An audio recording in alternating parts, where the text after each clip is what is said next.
I'm Peter Kuznick, industry analyst with the Freedonia Group, and today I'm with Gleb Mytko, my colleague, to discuss trends in the global packaging machinery market. Gleb, first, can you give us a little background on the packaging machinery industry generally? It's very nice to talk to you, Peter. So packaging equipment is essential. It is used to package durable and non-durable goods, a wide range of products, as we all know. And typically it's segmented into a couple of different product types. One of the most common is filling equipment. We also have case packing, sealing machinery, labeling and coating equipment, which is common in, let's say, food and beverage industries. And then wrapping, bundling, palletizing machinery, which is used pretty much by every manufacturer of a large size. While food and beverage are generally the primary applications for packaging machinery, it's used in a wide range of other manufacturing applications, from chemicals to electronics to pharmaceuticals. Again, these are all things that we encounter in our everyday lives.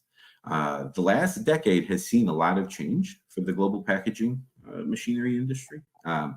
One of the main concerns has been about the environmental impact of the machinery and the packaging materials that are being used around the world.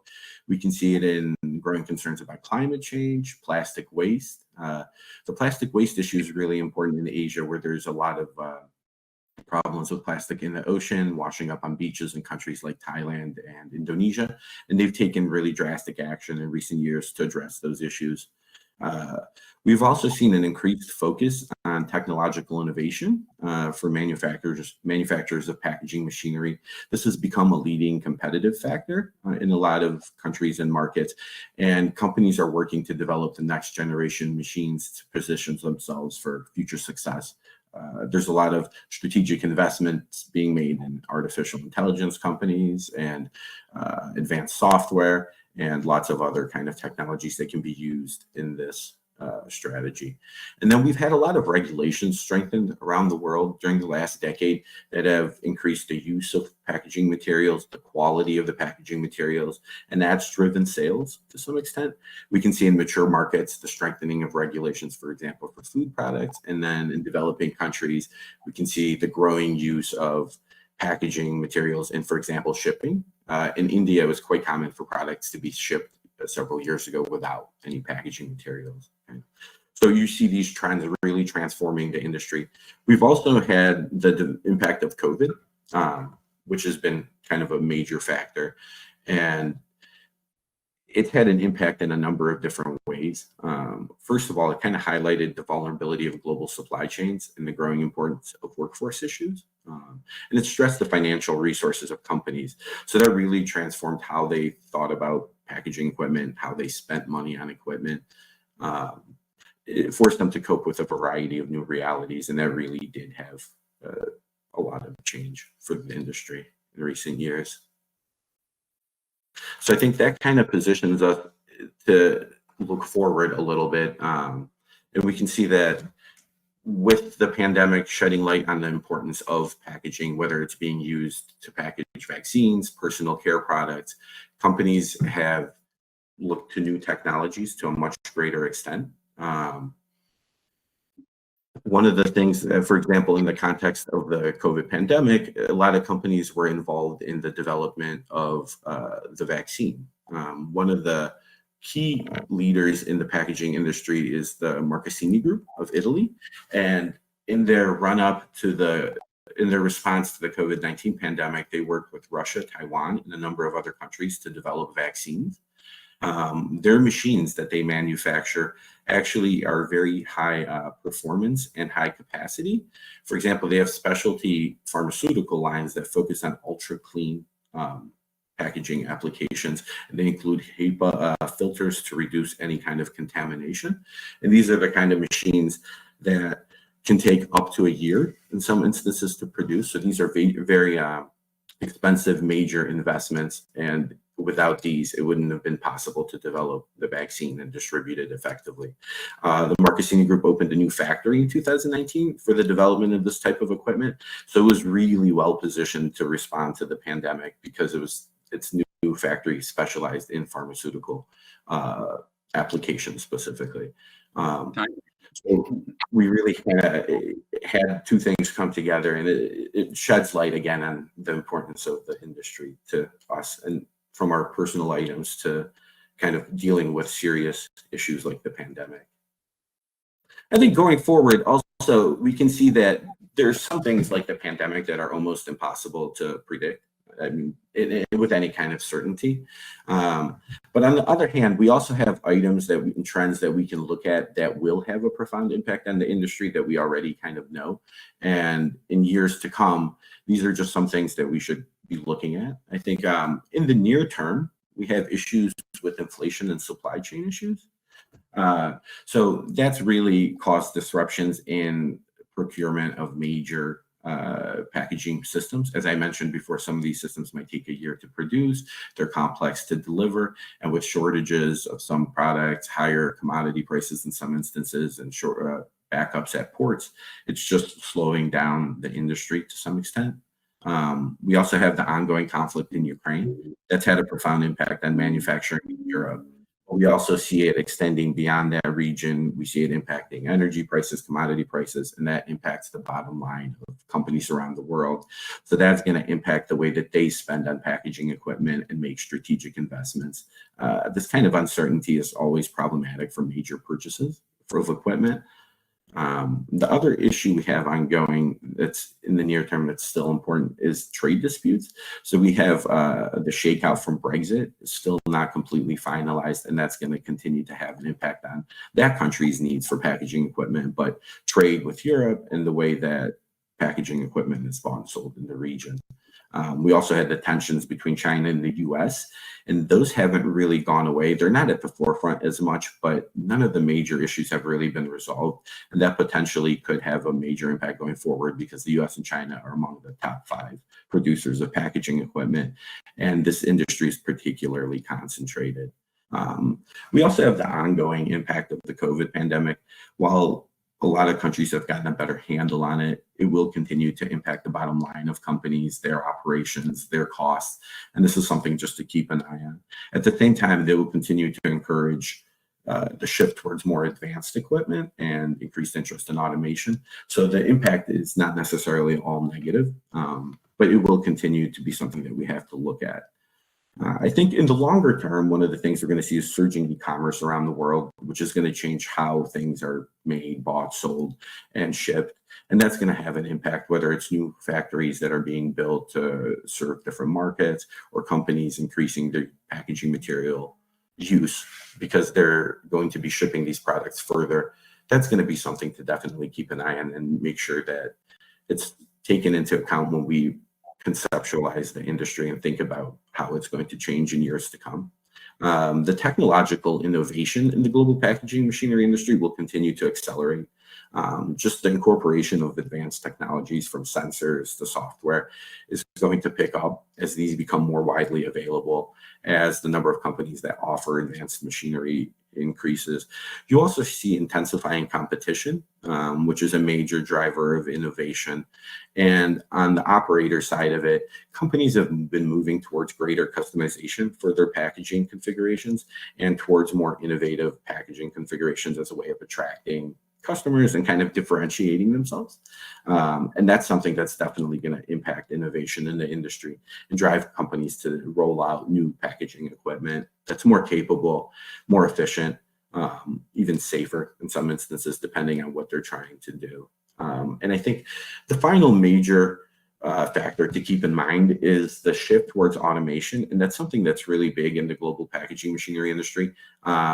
Companies around the world are facing a variety of workforce issues, whether it's retaining skilled operators, higher labor costs, just increased concerns about worker safety from the pandemic, and a variety of other factors. And that's really pushing increased interest in automated technologies.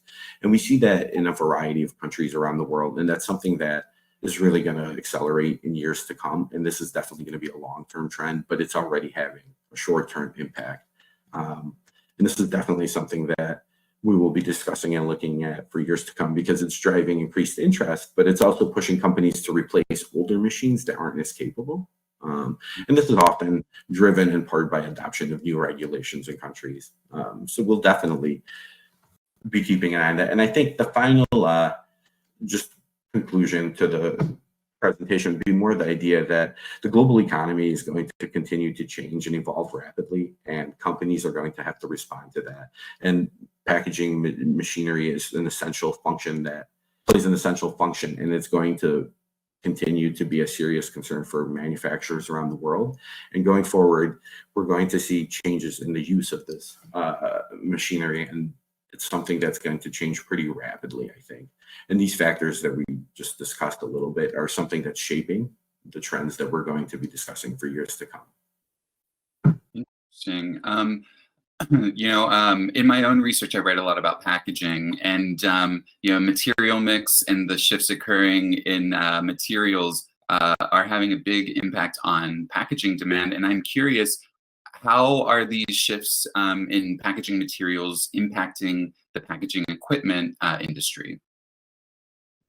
That's a great question.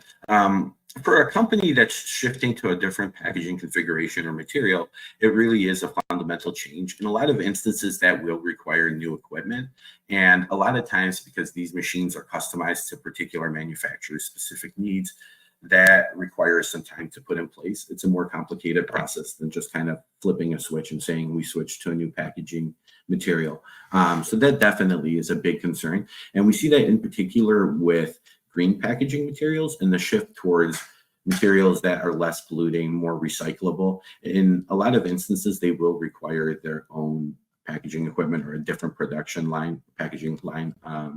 But in other instances, they may be compatible. It's pretty rare, depending on how drastic the shift is. And in some instances, you may shift to a completely natural packaging material. I think there was a few companies I read in Thailand, India, that were switching to things like banana leaves, which would completely be a different function. But on the other hand, you have innovative, more advanced materials that are similar to plastic. So the shift may not be as necessary for all types of packaging equipment. So there will be definitely new demand from the ongoing shift towards green materials. And I think in a connected way, with competition intensifying, a lot of companies are looking at ways to use new packaging materials that aren't necessarily more environmentally friendly, but might be more eye-catching or might be more durable. And that's another thing that's going to be impacting how these machines are used, but I think to a little bit lesser extent, because with the green packaging material use, that's also being driven by regulatory changes and new regulations. So that's got a little bit more of impetus for it. Interesting. And yes, I have read that some companies are having a difficult time switching to greener materials like paper because their existing machinery is designed to support plastic. And I'm wondering, are companies investing in new machinery to switch materials, or is there a way to adapt materials to existing machinery? In that kind of situation, it tends to be complicated in the sense that it depends on what material you're going from to another. If there are enough similarities, there might be instances where there could be overlap, but the connection to the change of material often that changes the actual configuration it's in, and in that instance, it might be different. For example, there might be less material itself being used, so there might be less need for a machine, or there might be new kind of equipment that's needed if the shift in material is completely different. But then generally speaking, for most materials, when there's a switchover, it's going to be pretty comprehensive, and it's going to involve a complete rethinking of the packaging process. Because for a company, it's really a start to finish evaluation of the process and how you can reduce waste. So you're really looking at all stages of it. And as a way of maximizing the efficiency of the transition, companies are willing to invest in new machines if that's what it takes. And that tends to be more efficient than just adapting older equipment. Mm-hmm. And I guess that's, you touched on this a little bit with the shift to automation, automated equipment. Are we likely to see a significant shift toward automation in the packaging machinery market in the next decade? I think so. A lot of the technologies that are needed for the shift towards automated models are here, and they're currently being incorporated. The last few years have seen a lot of new models being introduced, but a lot of also industry initiatives and pushes by leading manufacturers to develop automated equipment or semi-automated equipment. Companies use strategic acquisitions to gain access to these kinds of technologies and then incorporate them into their machines, or sometimes they partner with companies involved in AI.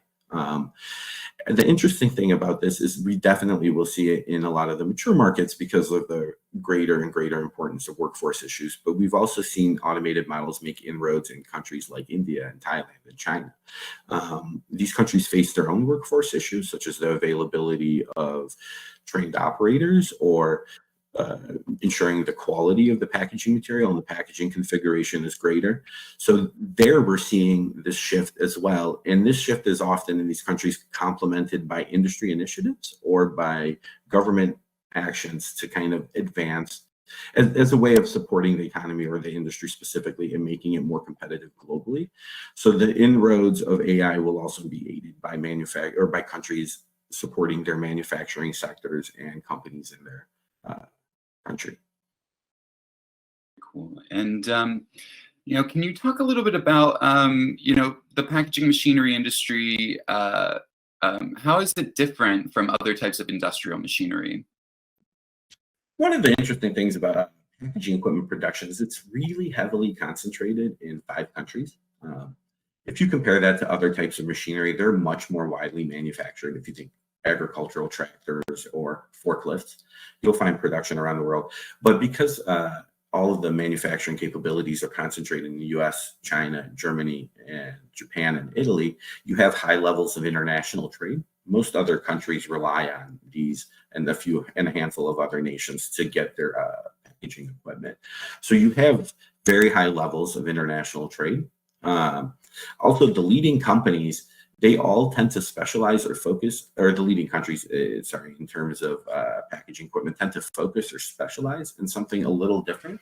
So for example, Italy is home to the global packaging machinery industry, Silicon Valley. They have a large number of leading high-tech manufacturers of packaging equipment concentrated in one region. And these companies are known for making equipment that offers high levels of customization. So it's something very specific, but a lot of Italian companies make machines that can easily be customized to specific needs of a manufacturer or an operator. So you kind of have that level of specialization. And another interesting development is kind of something we talked about is that packaging material use in the packaging material industry has an impact on equipment, how it evolves, how it changes. And the shift towards green packaging materials is a key example of that. And that's something that is going to be important for many, many years to come. With environmental concerns just growing in importance across the board, there's definitely a lot that can be done in the realm of packaging and packaging materials. And I think companies and governments will continue to look at that. Awesome. And given how much the industry depends on foreign trade and getting products across borders, can you talk a little bit more? You already touched on this a little bit about how current events are affecting that trade. With we see that the kind of short-term supply issues are compounded by the conflict in Ukraine, as well as other factors from currency instability, currency exchange rate to price volatility for a variety of commodities. This kind of turmoil is not conducive to high levels of investment in equipment. And with a lot of these machines being larger purchases that take years to kind of put into place, put together, and to really kind of reach peak efficiency in operation, there's going to be an impact in the near term. There's just not really a way around it. On the other hand, the essential nature of packaging equipment forces companies to source it. There's not really much you can do if you don't have a machine that is essential to your operations. So we will see a moderation of the disruptions caused by current events.